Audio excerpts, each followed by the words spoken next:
inimbita ko ang isang taong malapit sa akin. Naku, bata pa lang kasi nakakasama ko na ito. Naku, kilala ko to. Palaban, sobra.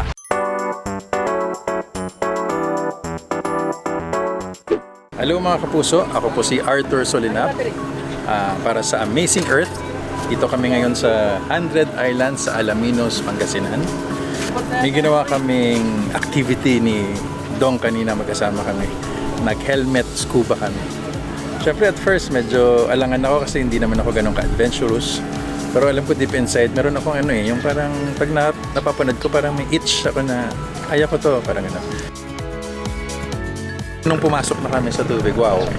Kaya tama yung sinasabi nila, may sariling mundo sa ilalim, yung beauty. Kasi nawala talaga yung takot ko sa water. Kasi dati takot ako mag-scuba, yung mga ganun. Pero kanina, ni konti nga nawala talaga. Tapos yun, sobrang amazing yung mga isda na upfront. First time ko yan eh.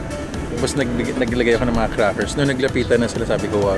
Kaya pala maraming nahuhook na addict, di ba, sa mga scuba. Overall, sobrang sarap na experience ko sa Amazing Earth. Sana sa mga susunod na anniversary ay maimbitahan ulit ako. Ibang challenge naman. And I'm game.